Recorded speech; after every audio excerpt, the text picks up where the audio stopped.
Hey, y'all. As a growing family, my husband and I love game night, especially when it's Wayfair edition. Let's do it. You gotta name as many Wayfair furniture and decor categories as you can. Ready? Go. Sofas, bar stools, beds, ottomans, outdoor seating, bookshelves, kitchen tables, garden sheds, mid-century modern lamps. Time. Nice. You got 9 out of a lot. Not too bad. Keep practicing by visiting wayfair.com, where you can shop every style for every home. Wayfair, every style, every home. I'm Kamika Dillard, certified ACC professional coach and CEO of S.A.V.E Coaching.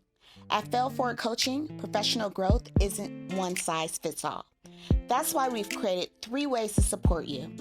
DOT for building clarity and direction, RISE for resilience and intentional action, and VISION for long-term strategy and leadership. Each program is designed to help you move through setbacks with confidence and clarity and create momentum that lasts. No pressure, no hustle, just real progress. Ready to explore what's possible? Book a free discovery call at S.A.V.E coaching.com.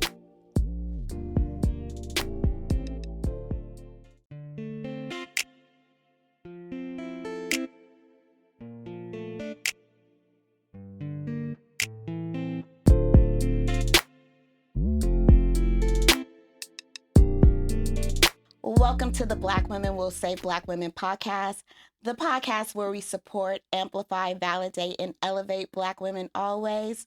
I'm your host, Kamika Dillard, and this is our sanctuary. This is more than a podcast, it's a movement, so let's get into it. All right, y'all, for this week's Fail Forward Files, I want to share something that I am wrestling with, I continue to wrestle with. And it's my obsession with instant results. I'm so hard on myself. I'm super hard on myself, like extremely hard, like probably way too hard. I tell y'all all the time I'm a recovering perfectionist, but I'm not all the way recovered. I'm like maybe 70% recovered. But I just have this vision for how I want things to happen. I expect things to happen really fast. When I launch something, I want it to take off immediately because was how I was raised. You know, you do all this hard work, you see results fairly quickly. You don't have to wait and see and wait for things to take off. But considering what I'm working on and considering like the businesses that I'm in, it takes more time. But when I don't get the results that I actually want, I actually start beating myself up, and it's not really healthy.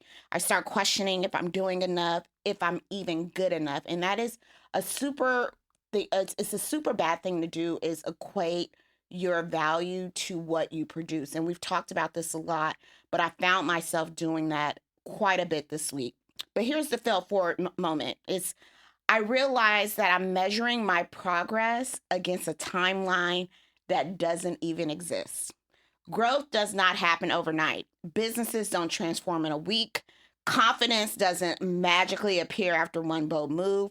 And yet I keep demanding instant proof from myself, like I'm supposed to sprint my way to success. The truth is, expecting instant results is just another way of sabotaging myself. It robs me of patience. It actually robs me of the joy of the process. And I'm sharing you this because if you don't take time to celebrate the small wins that are actually stacking up every single day, you won't even enjoy the quote unquote big win when it arrives. So this week I'm calling myself out about it. I need to break the habit of rushing through this journey. I need to stop treating myself like every step should already be finished. And because I'm not there yet doesn't mean I won't get there. So my challenge to you and to everyone, and even to myself, is to take notice of the progress and to celebrate the small wins. It's not about how fast you get there. It's just when you get there. And I'm going to really call myself out and challenge myself to do that for the next couple of weeks. And that is this week's Fail Forward File. All right, y'all. I have a super special guest today. Another one of my line sisters. Tamara Keller is the co-founding partner and COO of the S.A.V.E agency, where she leads brand marketing and cultural engagement with purpose.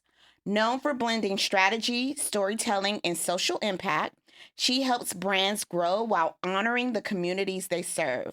With a background in engineering and finance, Tamara brings both precision and vision to her work, transforming challenges into opportunities for innovation and connection.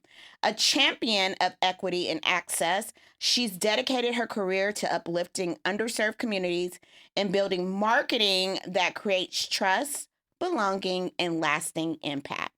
Let's welcome to the sanctuary, Tamara Keller. Hi. Hey there. How are you? Thank you for having me. I'm so happy you're here. What's going on? What's the latest and the greatest? Ooh, just taking this thing one day at a time, one day at a time. Listen, we got Tamara out here during the middle of her very busy work day, okay? Which I was reminded of because apparently I didn't give her no options to come at a later time, even though I told her whatever works for you, y'all. So I just want to point that out real Thank quick. you. Yes. Okay. The girl is busy. Okay, the girl, listen, she's boss status for real, for real. So I was looking through your bio, and then I said, let me go and look on your LinkedIn page.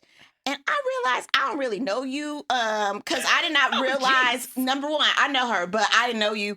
I didn't know you were an engineer. Yes.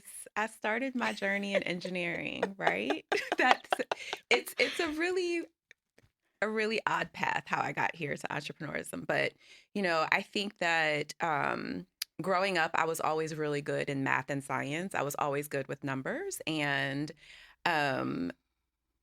I don't think you want to hear my story about why I became an engineer. I do. But, I think we're here to share today. Well, then, yeah, let's get into it. So, I've always been very similar to you, which is probably why we align so well. Like when you tell me I can't do it, I want to show you that I can. And I was a big Sesame Street watcher. And if you remember Sesame Street, it's probably before your generation. But why do you act like you so much older than me? I mean, you're older than me by 2 years, Tamara. But it's giving a decade. Oh my gosh, that's because you choose to, okay? Don't let this baby face fool you, okay? Do you remember how Sesame Street used to do like career highlights? Yes. And the women will always be like teachers and nurses, and I love that. But the men always had like the cool jobs, right? Like they were the firefighters, they were, at NASA, they were doing all this cool stuff, and I never saw women being featured doing that. And around that time when I started, really trying to figure out, not at 5 or 6, I'm figuring out my career, but, everyone's asking, oh, what do you want to be when you grow up? I never said like nurse or teacher, and there's nothing wrong with those things.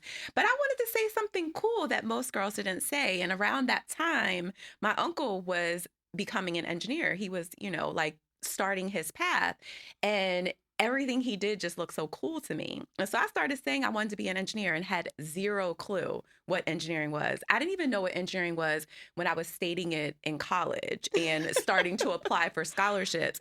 But everybody kept saying, oh, you're good at science and math. That's a great path for you. And in addition, engineering is like that degree and that background that really sets you up for everything else, right?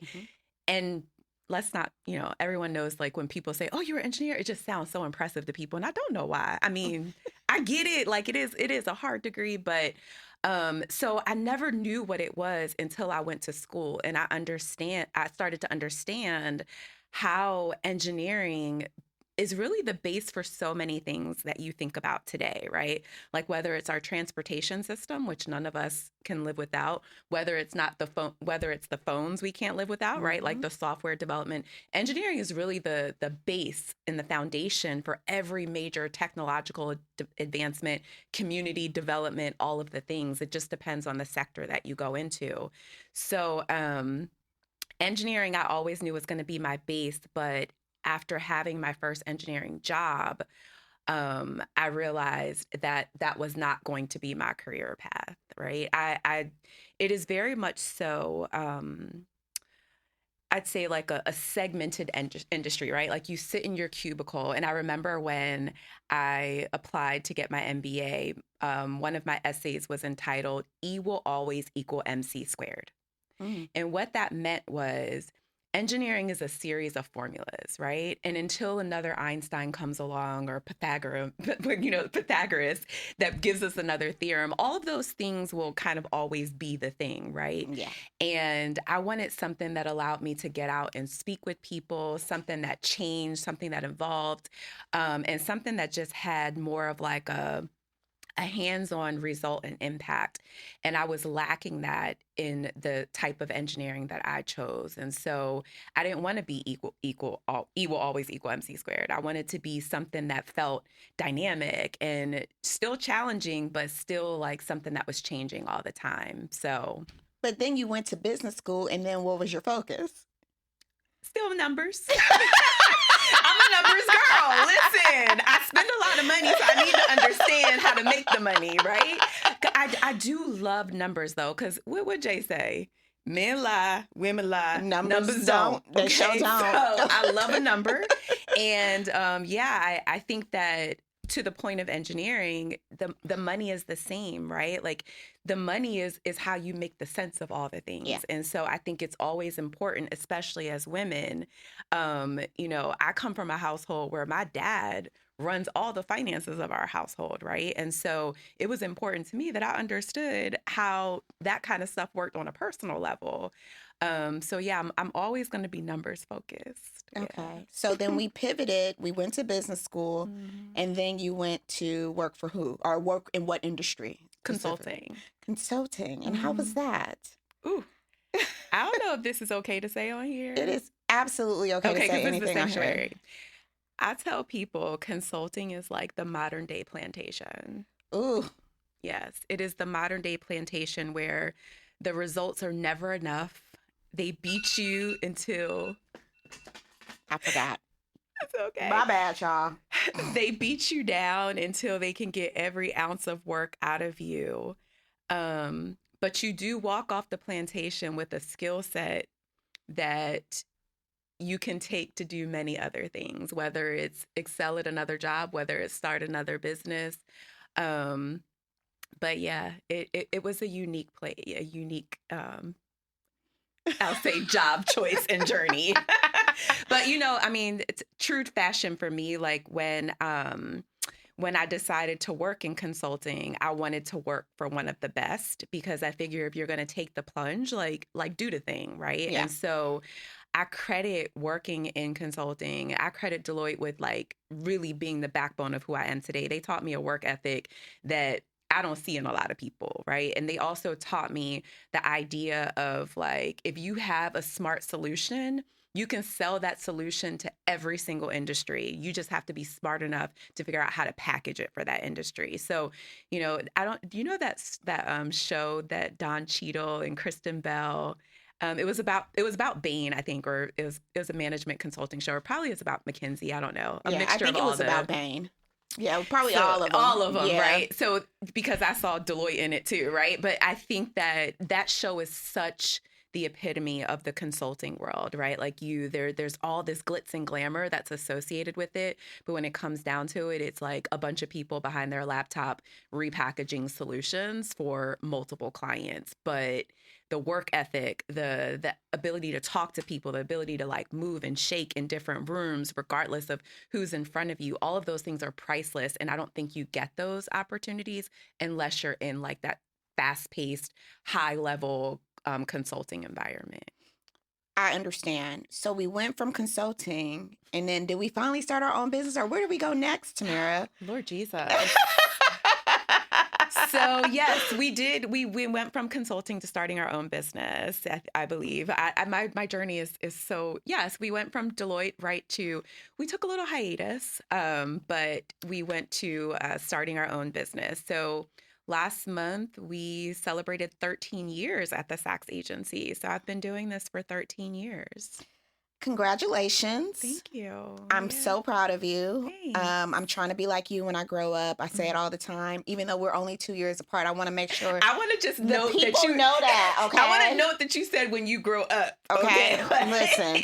So you took a you took a hiatus from consulting, and I think, in this season of so many Black women being affected, whether it was voluntarily, and most of it has been involuntarily affected, but you took a pause and then you decided to start your agency. Tell me about that. Either what happened during that pause or how did you launch to say, I'm not going back working for anyone else? Yeah. So to be fair, my pause was not that long.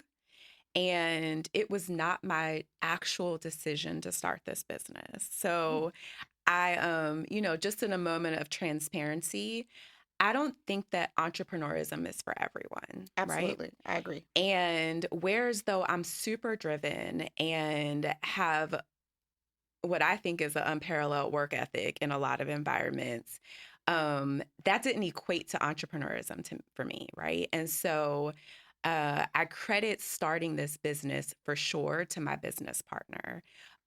She is very entrepreneurial and she's also, I always tell her, is like a masterful salesperson. Like between her and my dad, I don't know two people that can sell the way that they can. And the way she sold this journey to me, I was like, girl, where do I sign up? Like, let me find out I'm about to be the thing, right? And I want to also go on the record that it hasn't been that thing, but that's a whole nother story for another day. But so I happen to be wanting to leave Deloitte for a lot of reasons. I mean, you keep saying the name. Wanting to leave the consultancy. Sorry, wanting to leave the consulting world in a formal way for a lot of reasons, although never wanting to leave consulting, right? Yeah. And I think that when you go to work for a consulting firm, you get to learn their ways, but maybe you see ways of how you can build your own model, right? And maybe you're working on clients and projects that don't feel good for you, and you want to choose your own clients and projects. So I always felt that way while I was in consulting. Like, this feels right for me, but not necessarily all these ingredients in this recipe. But like the overall end product, it feels like what I want to do. So when I decided to leave, for many reasons, it wasn't because I hated what I did. I loved it. It was because I had decided to move to the West Coast for a man, because that's what we do sometimes as women. We make those mistakes. And in the process, all of my clients were still on the East Coast. So I was like up at 5 for 8 a.m.s and then not finishing until like 8, 9, 10, work for that day and then repeating it. And so it just became like too taxing. And then there were some like pay and equity issues and other things around that was like, okay, in order to really make a move, I'm going to have to leave from this. And so in the process of all this happening, my business partner was going through some life shifts as well. And a year prior, wow, this is a really long story, but I'm trying to shorten it. Okay. In the years, a couple of years prior, she and I had written this television show on one, let's just call it a little bit intoxicated evening. And she is very similar to me in the fact of like, if we're going to do it, we're going to do it, as I've already said. So we didn't just come up with a TV show idea. We wrote episodes for the TV show, right? Like we started, like we did characters, we pinpointed names, we knew the city it was going to be in. We wrote like 2 to 3 episodes, and then we just like, left it, woke up sober the next day and went on to our careers, went back to our normal jobs. And so as she was going through life shifts, I'm also going through this shift of, I have this man who said he'll support me. I can leave work. I'm not happy at work. I can take some time and figure it out. So I was in a really blessed situation financially. But then she was also going through this thing, and someone happened to stumble upon our show in her laptop one day. And they were like, what is this? And she like tells them, it's like, oh, this show me and Tamara wrote one time when we were, having a little fun. And me, Tamara, and Jack Daniels wrote. And and so they read it, and they happened to be at a network in the unscripted department. And our show is an unscripted show. And so from there, she just like called me and she was like, hey, I'm about to move to LA and we need to try to sell this show. Like, you're not working. I'm trying to figure my thing out. Like, let's figure this thing out. And we were really fortunate to, one, know people in television, but two, to have an investor at the time that helped us develop a treatment and start shopping this thing. Like, we went to major networks, and what people kept telling us is, like, your show is cute, right? Like, it's cute. We love this show for you. But it wasn't necessarily aligned with some of the like fighting female shows that were going on at the time. But everybody kept saying, but the way you guys are packaging things, the way you like market this thing, like, that's where your bread and butter should be, right? So we tried to sell it for a while, and we're making no, we're not making any money. We're just expending all of our investment trying to get this show out. And when people started telling us that, they started also introducing us to people that were eager for like a good, gritty marketing team to come in and help them with their marketing. And so we were like, okay, maybe we should shift from like production to something that's going to actually pay these bills. Cause yeah, it's time to pay the bills. So yeah, our foray into marketing came from us not being able to market our show appropriately. Other people saying, you guys actually can do this, but probably for other people, because maybe that product we had wasn't the thing at the time. And then we just went from there, just from like connections and people passing us along. I think there's so much value in that, though, Tamara, because some people would have taken that as, all right, let me go ahead and go back to corporate America because I wasn't able to sell my show, and I'm a failure. But like, you guys took like the feedback that you were receiving and decided to pivot. Yeah. How was that pivot in the initial days? Well, if you know anything about me, you know that failure is not an option. Oh, we know that. Yeah. So it was rough, like, especially when you leave these rooms, they like hype you up so much. They're like, oh my God, like, this is so good. And then you just don't hear anything. And so it was very weird because we weren't used to rejection, my business partner either. And so I think that both of us are spiritual people, right? And I'm not going to butcher any scriptures and try to quote them, but there's a constant reminder in the Bible of like not about failure, but more so just about persistence and perseverance, right? That's a recurring theme, regardless if it's Hebrew or Greek scripture. Perseverance and persistence is like what really opens up doors and really opens up to you who you are, right? When you think about the testimonials that are in the Bible, like whether it's Job or whomever it is, those are the people that went like to the lowest of the low in order to like really be elevated, right? And I think that we never really looked at it as rejection, but more so we did look at it as rejection. But I think we more so tried to learn the lesson from it, because to the point of like the failure wasn't an option, right? So what I always encourage people, like, especially if you're like going out on interviews or you're pursuing something in the fail forward movement where it feels like, oh, I'm not accomplishing this thing as fast as I am. As cliche as it sounds, trying to focus on the good, focus on the step that was taken, focus on the thing that you heard versus the thing you didn't hear, versus the steps you haven't taken, versus where you not. Because if we did less of that, I think it would give us the momentum to keep moving forward. And that's where she and I align, right? In terms of being spiritual, like, let's take a second to listen to what we've heard and try to capitalize on that. And it wasn't about like, whether it was failing, it was more about like, let's take that as our leap pad into the next thing. We already started it, so let's figure out how to make it grow and be successful. Do you think you would have been able to do that on your own? Yes. Mm-hmm. So I do. Even without your partnership? Not start the business, because I never had the idea to. Okay. But I will say that once you become an entrepreneur, there's probably like a bug to it. Like, I always joke and tell people I'm ready to go back and work for the man, but it's like a joke, right? Because I look at a lot of my friends and stuff that do work for corporations, and there is a beautiful freedom in being able to work on what you want to work on, right? And no, I'm not a millionaire, and I maybe could be if I worked on all the things that would pay us, but it's kind of fun just to work on the things that you want to work on too. So yes, I would have been able to do it on my own, because once I realized it was something I could do, then I was like, oh, okay, yeah. So I definitely could have. What do you think contributed to that mindset shift Of being able to wanting to be an entrepreneur. of wanting to be an entrepreneur and then believing that you guys could be successful in this space? Ooh, I think,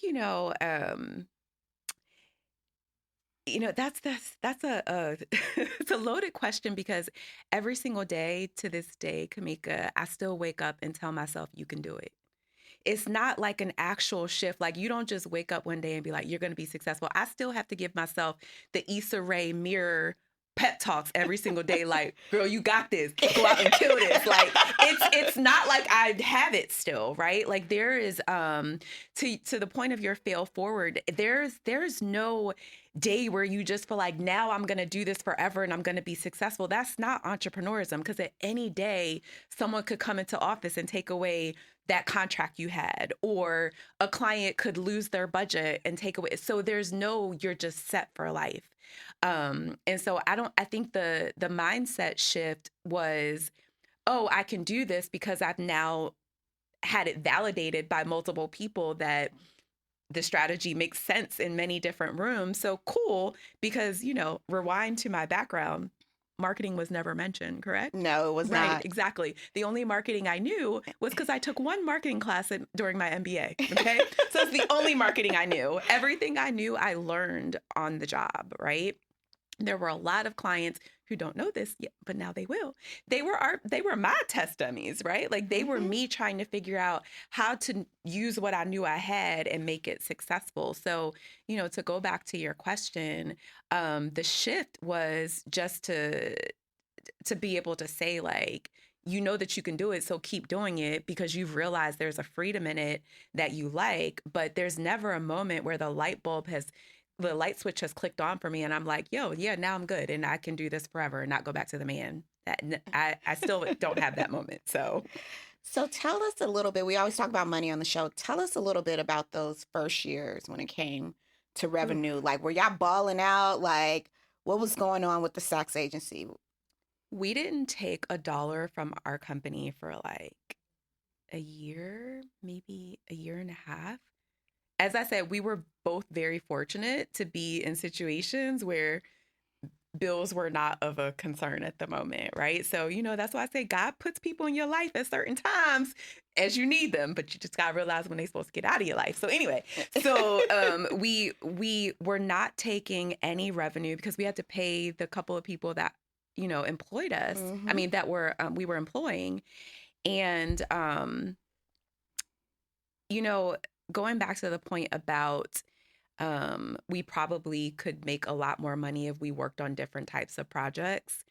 I like to tell people that we always wanted an intimate environment, right? Like, I came from consulting where there was like 30, 40,000 people in the company. She came from big pharma, very similar large company, right? And we always wanted something more intimate. So I don't think we were ever driven by revenue initially. It was more like, let's just prove we can do it. But then where revenue started really mattering is, we needed to employ people. We wanted to move office locations and all those things. And we're like, okay, we need to do this for the love and for the money. And it took us a long time to break that $500K a year mark, a really long time. What's a long time, Tamara? Maybe like 5-6 years. Okay. Yeah, maybe like 5-6 years, which is a long time, because if you think about some of the clients we had, you would have thought we would have hit that mark a lot sooner. But, a different conversation for a different podcast is understanding your value in the marketplace. I think that's the conversation for this podcast. Yeah. So, I think that for a long time, we were so happy to be in the room. and to be asked to work with certain kind of people and agencies and companies and brands that we didn't know our worth. And we're still trying to identify our worth right now, right? We are in an arena that is heavily dominated by very large advertising agencies, right? Like everybody knows the White and Kennedys of the world, or these large brands that service P&G and service these, the NFL, the NBA, and all of these things. So they can command certain rates that we never thought we could command. But what a lot of these big brands don't understand is that those large agencies are coming to partner with us and get us to do the work. But we can't command those dollars, or so we thought, right? I think that we didn't think we were big enough to command certain dollars, right? And maybe it was a false narrative that we fed ourselves, or maybe it's a Black woman narrative that we are just getting beyond.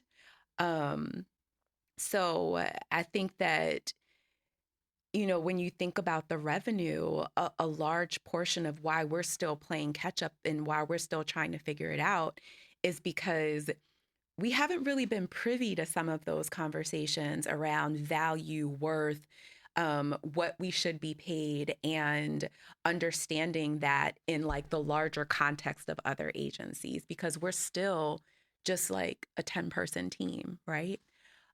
So Did you see other Black women in your space doing what you guys were doing? no, we see, I mean, there's most people always go back to this one agency that got acquired by a large investment firm. And I won't name any names, 'cause I'm sure people could Google and figure it out. But I think that they were like the Black communications and ad agency that were doing it for a long time. And they had the most notoriety. But I don't think that what we are doing is necessarily like what they did. I think we always wanted to be really focused on branding and storytelling versus just being like the vehicle for other people to give us their brand and their story, and then we go out and market and advertise it. I think we always have wanted to be the owner of the story and the creator of the story. So I guess the short answer is like a similar alignment. And I think that's a great question too, because we also didn't have a blueprint for what we wanted to do, right? Like what makes entrepreneurism a little bit easier if you can be like, okay, that's the journey. That's what I'm going to do. That's what the path looks like. But we didn't really have that for ourselves. So you had no mentors along the journey that was in your space, or did you guys seek mentors in other spaces that was able to help you navigate that? I know you mentioned your dad who like did all the finances, but like was there anyone around that was able to help you maybe cause that shift to say we need to charge more, we can do this? Like what was that like? You know what? This is going to expose something that I probably shouldn't, but one of the things that we've never developed is exactly that, right? Like there's a meme that always goes around and says like, who's your board of directors? Like, who's your personal board of directors? Who are the 5 people around you that are really helping you craft your path? We have never done that for ourselves. And every year we say we're going to do it. If I could give people any piece of advice, number one piece of advice as an entrepreneur starting out, get your board of directors in place before you continue the journey. Have your 5 people that are associated not just with like making you feel good and pointing out your problems, but that are really associated with the growth and trajectory of you as a person and your business, right? So whether it's a person that's really well versed in finance, or a person that's versed in like business scaling, or it's a person that is versed in marketing and agency life, have those people that are around you on your board of directors that are able to help you with those questions. Because yes, we had personal mentors that got us into rooms, because for the first several years, probably like the first decade of our business, most of our business, I would say 80% of it was word of mouth and referral. And a large portion of it is still that to this day. So we had those types of mentors that believed in us and put us in certain situations to get work, but not necessarily some of the hard conversations around scaling and who to hire, who not to hire, and like some of those things. Because when you're a small business, there's no HR department. There's no like business development department. I am all the departments, right? Like I'm figuring all of that out for us. And so we didn't have that. Like we had personal mentors, but no one to really take the S.A.V.E agency and say, this is the path that y'all should be on. Would you have even listened? Yes. Oh. Yes, I think so. One of the things my business partner and I say all the time is that we're constant students, right? I think that people who feel like they've learned enough and now they're just really ready to go take that pocket of knowledge and go be great. It doesn't work in this day and age. It might have worked in like the 1800s, early 1900s, but in this day and age where things are evolving so rapidly, So fast. you can't, and I don't mean like go get another degree. I mean like a new app comes online every single day, right? And the question we get all the time is, oh my God, do you think AI is going to take over marketing? I'm not scared of that at all. I think that AI makes our job easier and better to do the things that AI will never be able to do, which is provide a humanized personal experience, at least not in my lifetime, I don't think. No. I'm not So- scared of AI. And I need to do a whole episode of why don't be afraid of Don't be AI afraid of like it. taking your jobs. And it's not even taking your jobs now, but we can get into that at another time. But Yeah. yeah, I like that one you said, don't get no more degrees. Do not get any more degrees, Black women. We have enough, okay? We have enough. But, wanting to have this mindset of constantly learning, constantly evolving. When you look back at the S.A.V.E agency 13 years ago versus now, Mhm. what are you doing, or how do I want to put this? If you start a business today, Mhm. what would you do different than when you started a few years ago? That's a good question. Whew.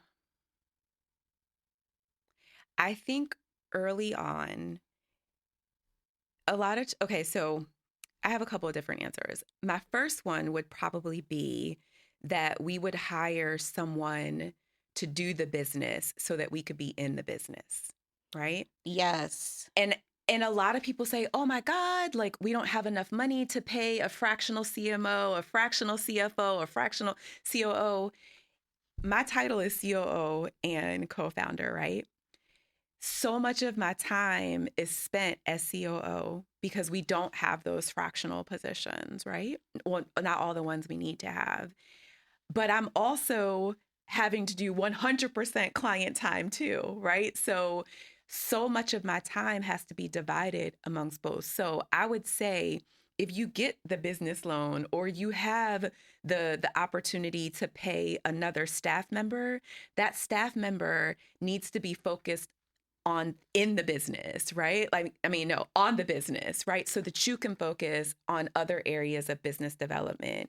It is so important, one, that you have people that know how to do your taxes, that know how to tell you what you should be charging, that are out there doing that research, that can deal with the employee relations, that can deal with the billing and the invoicing and all of those things. A lot of people don't think about those things when they go into entrepreneurism. Like when you get certified as a woman-owned business, one of the courses that one of the certifying agencies always takes you through, are you know WeBank, like the women business certifying agency? No, I don't. Put me on. Okay, so I highly encourage all women-owned businesses to be certified by a nationally recognized certification agency. And WeBank, which is the Women Business Enterprise Network Council, is the most respected women-owned business certification organization. So once you become certified, you get exposed to a lot of different educational opportunities that teach you basics like how to read your balance sheet, how to look at profit and loss so that you understand where you should be putting your dollars and where you shouldn't, all of those things. And they're great when you're a starting entrepreneur to know.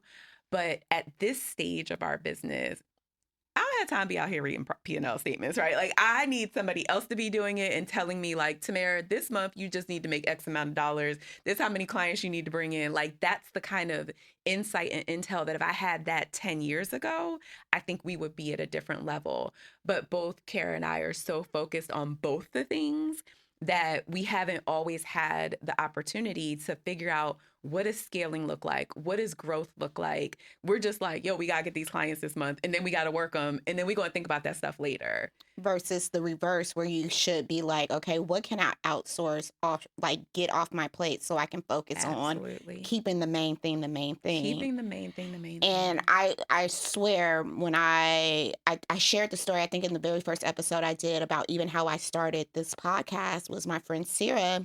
I went to see her. She's an entrepreneur, go lush, makes a ton of money. And she told me, you go and hire you an assistant. I'm like, girl, I can't afford no assistant. Like, what you talking about? And she's like, yes, you can. I'm going to give you a website. You're going to go and hire your assistant. You're going to pay her what you're going to pay her. And it's going to free up your time to do the value add stuff. And I'm like, no, I can't afford it. And like, honestly, it's the best money I spend all month because it allows me to focus on the business itself versus, oh, I got to do social media posts. I got to send out these emails. I got to do the scheduling. Like, shout out to MJ. Okay. Listen, best thing I've spent and brought all since I've started, like really leaning into this. But I think that we don't have those conversations enough. And especially as Black women, we try to do it all. Try to do it all. And it's not to our service to try to do it all. So I know I've asked you a lot of questions about, how you started, how you got there. Now let's get into some of the listener questions that, we have around branding and marketing and all what you actually do for a living. So what is the most common question when you tell people, hey, I run an agency and, small businesses are always trying to figure out like, when do I make that or take the money to spend on someone like you? When should they start thinking about that? I don't think there's a blanket answer for that. I think this goes back to what I was just speaking about, this idea of like why I'm not scared about AI and why people should start to use it more. If your budget doesn't allow for you to afford a SAGS agency, don't get out there and say, oh, I got a marketing agency, right? Like just because you want to be able to say that. When we went to go sell our show, we went and got the biggest and best and most expensive marketing agency.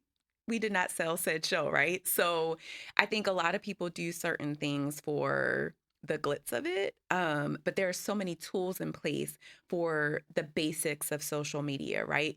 If you're starting a business and you don't even know what your brand is, you don't know what your story is, like think about investing in an agency that can help you craft that so that you even know what you want to talk about on social, because there are enough apps and resources out there that you can do some of the basic things that don't require a level of expertise like a SAGS, right?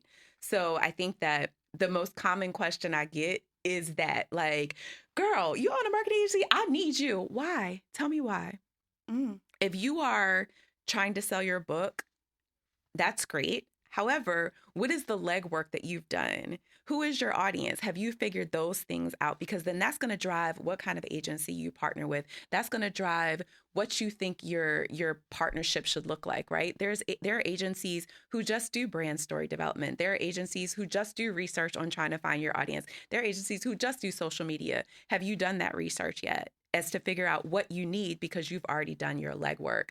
So I think everyone thinks they need marketing, but most people don't know what marketing entails because they don't know what their brand needs and who their brand is. So walk me through the steps. If, someone came and said, Tamara, please mentor me. I'm trying to figure out this life, figure out this business. What is like the steps, the first few steps they should take from building their business, defining their brand, getting their marketing in place? Walk us through that journey.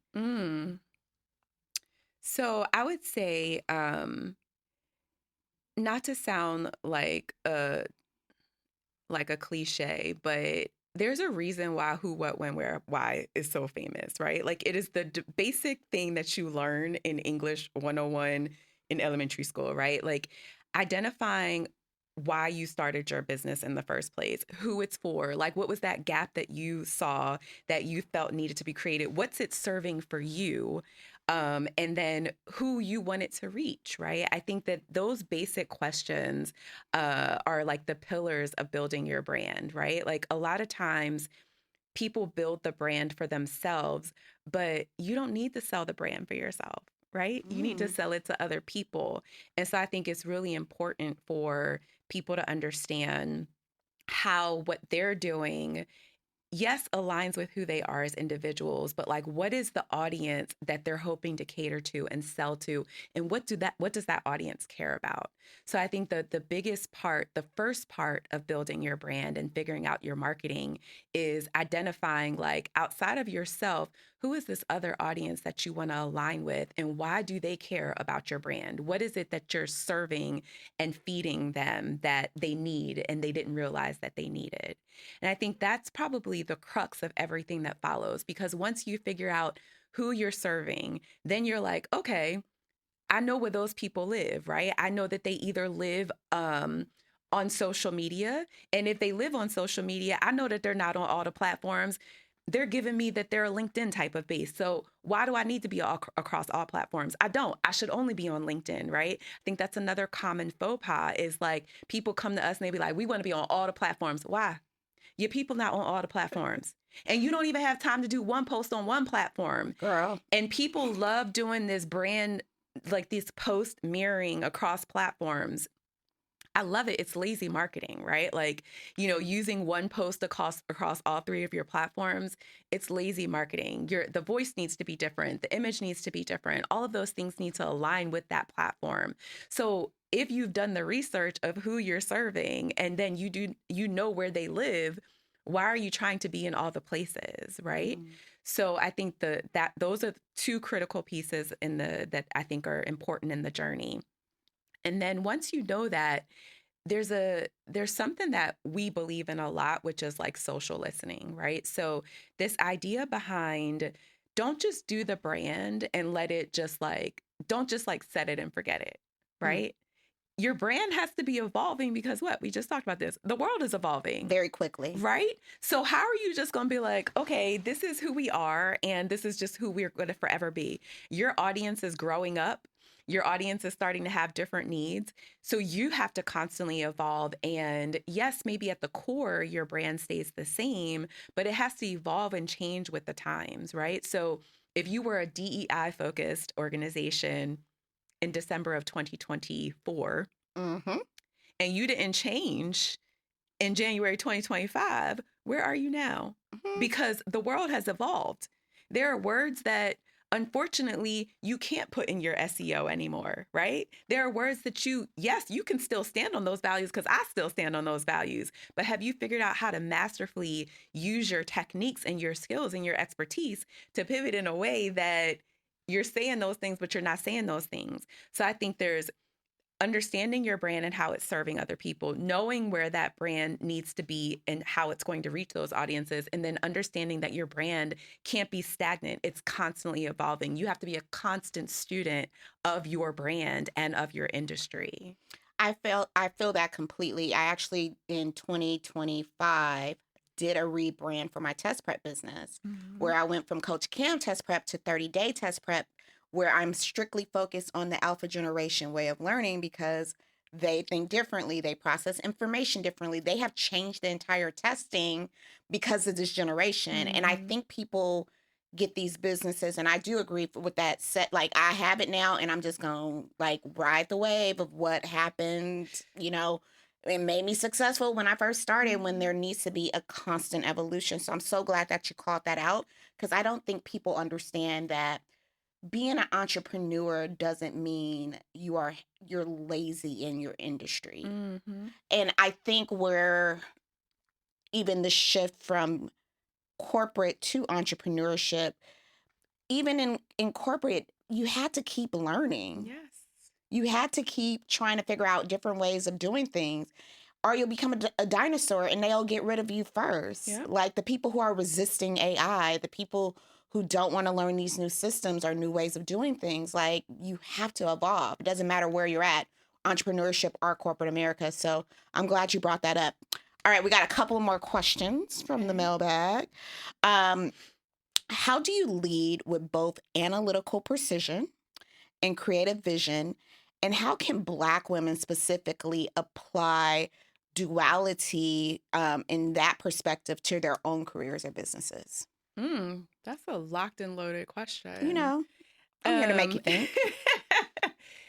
Okay, so I think that marketing is really, it's ROI driven, right? Like I can tell the best story in the world, but at the end of the day, the client wants to know, how many of my widgets are you going to sell? Like, yes, I want people to know me, but ideally I want to make $1, right? And so I think that the analytics portion is baked into the industry, right? Like we can't just be masterful storytellers.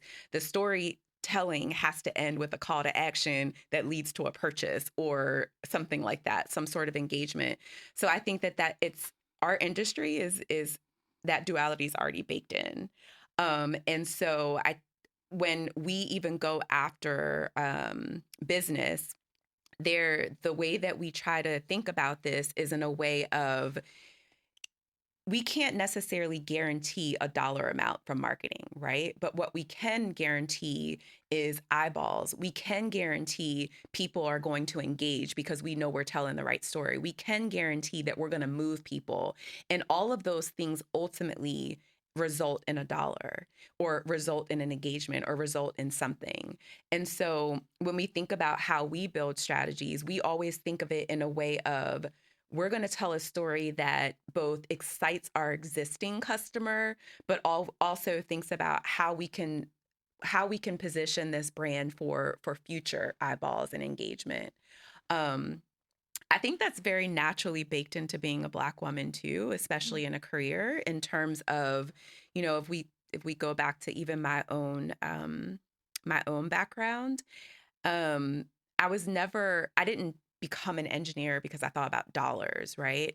I think that we as Black women who do it all always think about all the ways that we're going to help other people, right? And so when I think about analytics, I think most of us don't think about job just for the salary. We think about it from, okay, how is this going to be able to benefit me and my community? How is this going to be able to grow my family legacy? Like we don't just think about it from a position, right? And so I think that there's always like an analytics piece tied to it.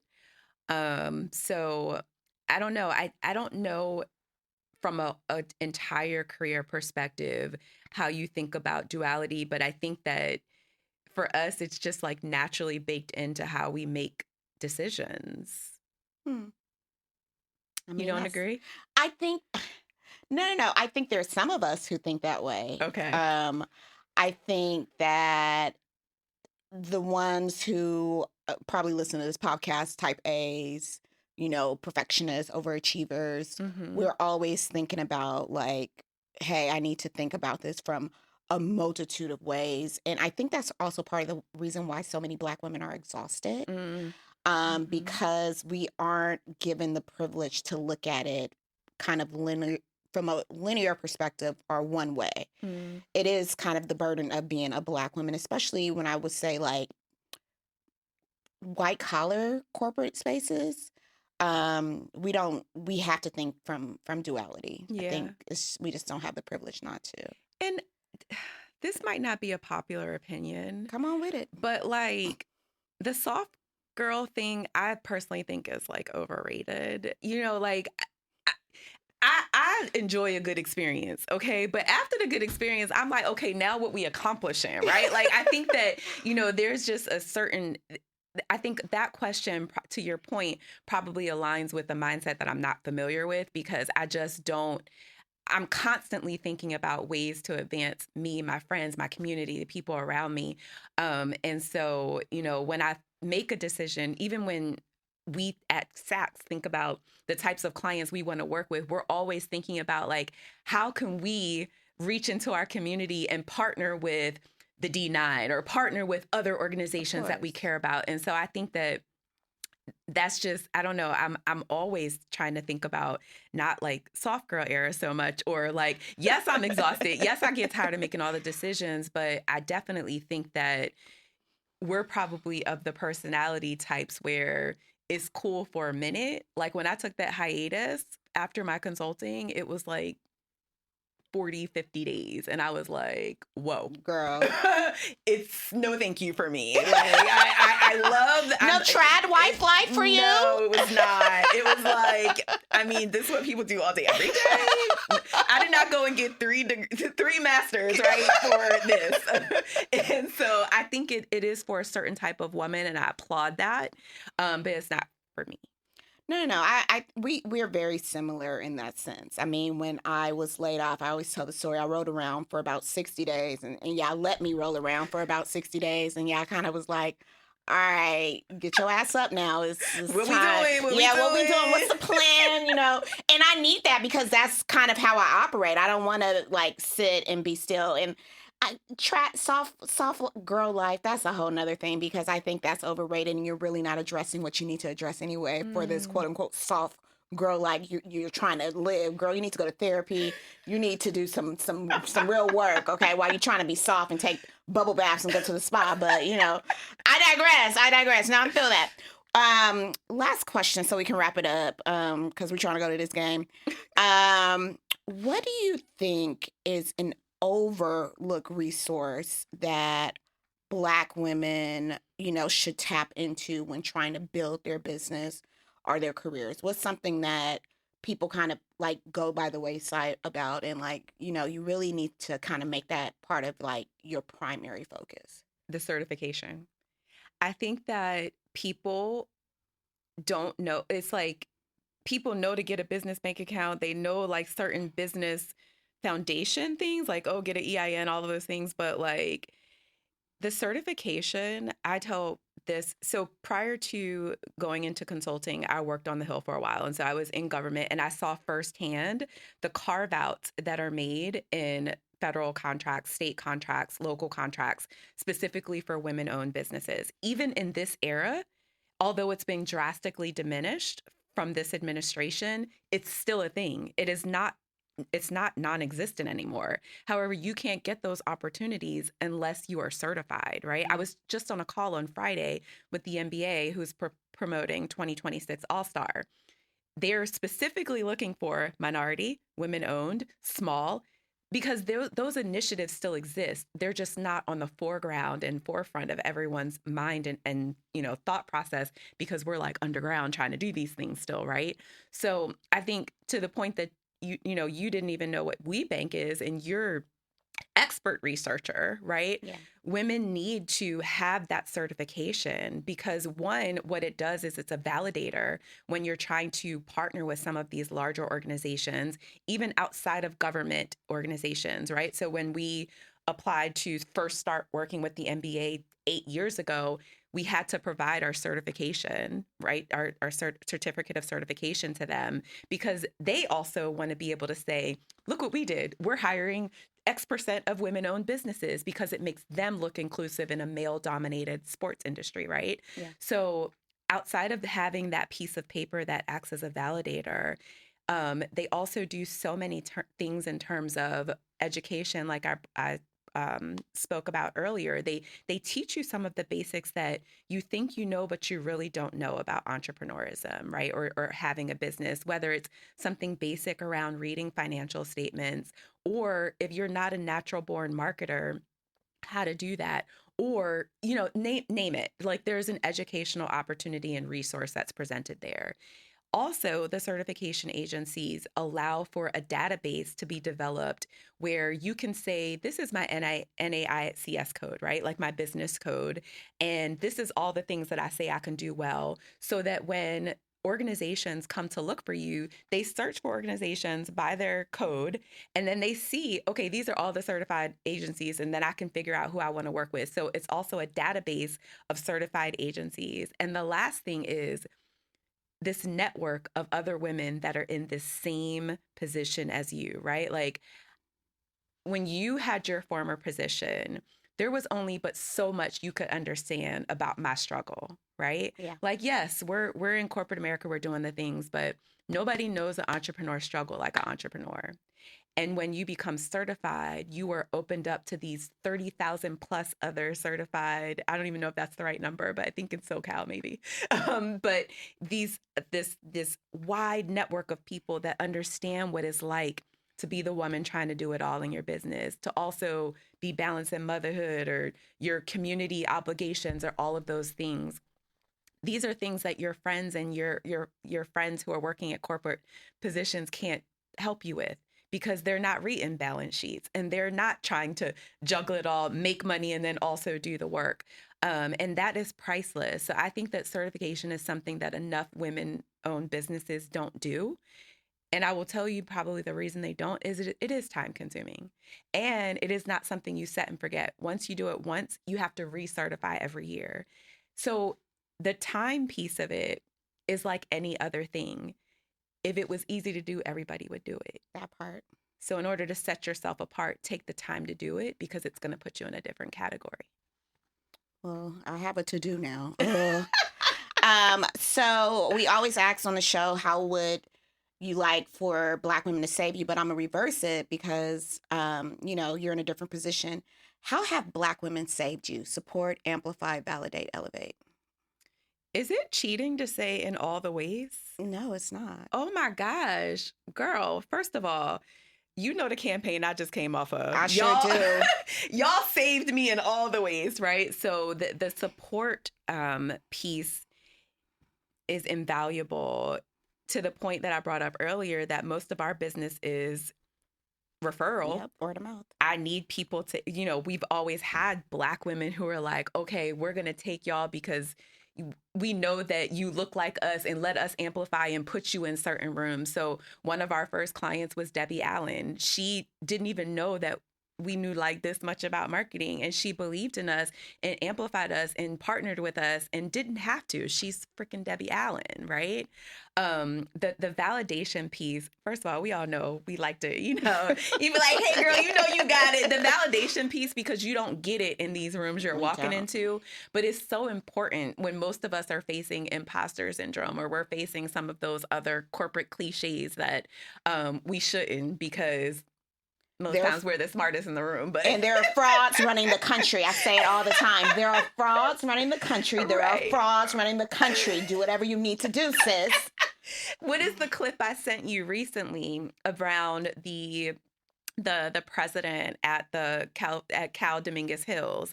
And he said, the issue is not people having the narrative of you. The issue is you believe in the narrative, right? So having people and also yourself to validate you is priceless, especially when those people look like you, right? And then I think the elevate piece has also been priceless. We've had some phenomenal people speak our names in rooms that we weren't in, and help to put our business in positions that I don't think we would have been able to on our own. I love it. Where can the people find you? In them streets. Ow!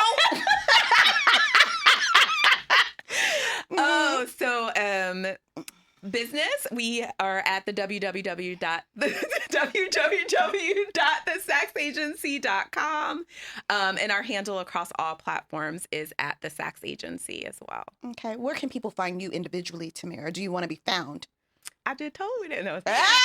Okay. So, yes, I am at Marabellers, MARABELLERS, on all the non-professional platforms, TikTok and Instagram, and on Facebook, LinkedIn, just Tamara M. Keller. Okay, awesome. Thanks, Tamara, for gracing us with your presence in the sanctuary. This has been awesome. Thank you so much for having me. It's really been just, it's good to just speak about what you love with people you love. Oh, I love you too, even though you be acting up. It's okay though. Awesome. All right, so let's wrap up this week's episode with our SAVE strategy.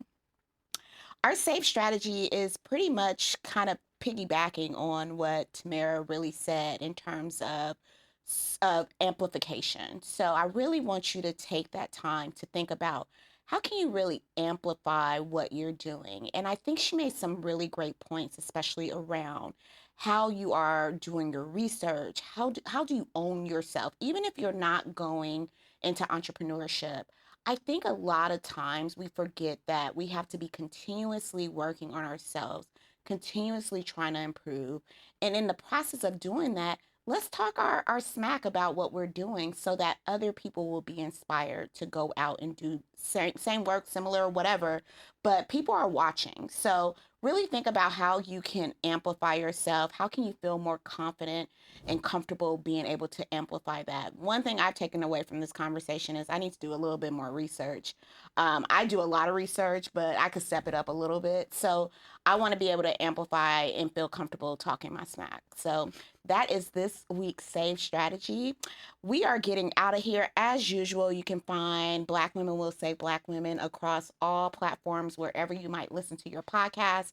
We are on YouTube. Go on and watch the episode on YouTube. Please drive up those views, y'all. It stresses me out. I am at Kamika T. Dillard on Instagram, Miss KT Dillard on TikTok. As always, support, amplify, validate, elevate. That is how we save. And remember that Black women will save Black women. I'm your host, Kamika Dillard. This has been a great episode. See you next time.